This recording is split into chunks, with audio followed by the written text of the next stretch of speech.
যারা কৃষির উপর নির্ভরশীল তাদেরকে কিভাবে করে তাদের হাজার হাজার একর জমি কেড়ে নেওয়া হয়েছে শুধুমাত্র এই জ্বালানির নাম করে।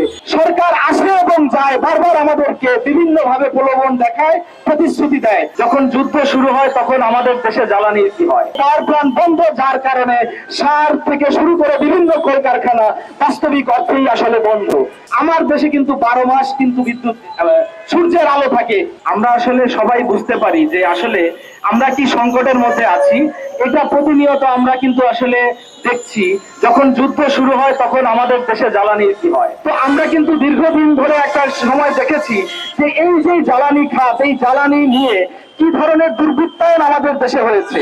আমাদের প্রাকৃতিক যে সম্পদগুলো আছে, এই জ্বালানির নামে কিভাবে এই প্রাকৃতিক সম্পদগুলোকে ধ্বংস করে দেওয়া হয়েছে। আমরা দেখেছি ইলিশ মাছ সহ বিভিন্ন মাছের যে অভয়াশ্রম গুলো রয়েছে, এই অভয়াশ্রমের আশেপাশে প্রতিনিয়ত জ্বালানির নাম করে বিদ্যুৎ কেন্দ্র তৈরি করা হয়েছে। আমাদের যে মানুষ যারা কৃষির উপর নির্ভরশীল তাদেরকে কিভাবে করে তাদের হাজার হাজার একর জমি কেড়ে নেওয়া হয়েছে শুধুমাত্র এই জ্বালানির নাম করে।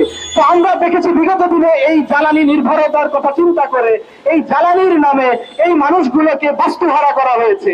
কিন্তু বাস্তবে আমরা কি দেখতে পেলাম? যখন যুদ্ধ শুরু হলো তখন আমাদের এই জ্বালানির জন্য আমরা যেই পাওয়ার প্ল্যান্ট গুলো তৈরি করেছি এইগুলা সব বন্ধ হয়ে গিয়েছে।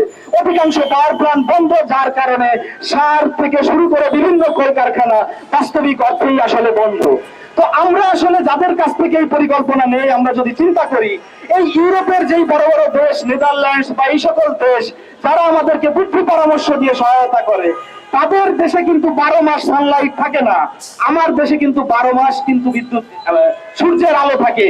সেই দেশেও আপনারা দেখবেন ইউরোপের প্রতিটা দেশে সেই জায়গায় তারা 50 ভাগের উপর তাদের হচ্ছে রিনিউয়েবল এনার্জি।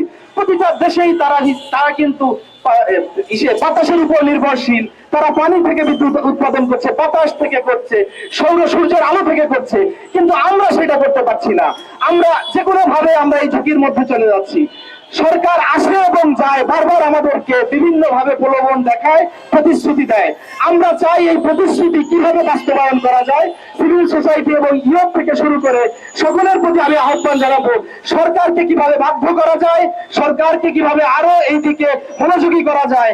আমাদের ব্যক্তিগত পর্যায় থেকে শুরু করে সরকারি বেসরকারি সকল পর্যায়ে আমাদেরকে অবশ্যই রিনিউয়েবল এনার্জির দিকে নির্ভরশীলতা এই দিকে বাড়াতে হবে। কারণ কি একটা সময় সরকার পারবে না, সরকার হয়তোবা দিবে না। এই জন্য আমার এই প্রস্তুতি যেমন দরকার, দেশের প্রস্তুতি দরকার। যার বিল্ডিং আছে সেই বিল্ডিং এর মালিকের ওই প্রস্তুতি দরকার, যার ইন্ডাস্ট্রি আছে তার ওই মালিকের প্রস্তুতি দরকার। সার্বিকভাবে আমাদের সকলের আগে এগিয়ে আসা দরকার কিভাবে আমার দেশকে এই রিনিউয়েবল এনার্জির দিক থেকে আমাদের দেশকে স্বয়ংসম্পূর্ণ করা যায়।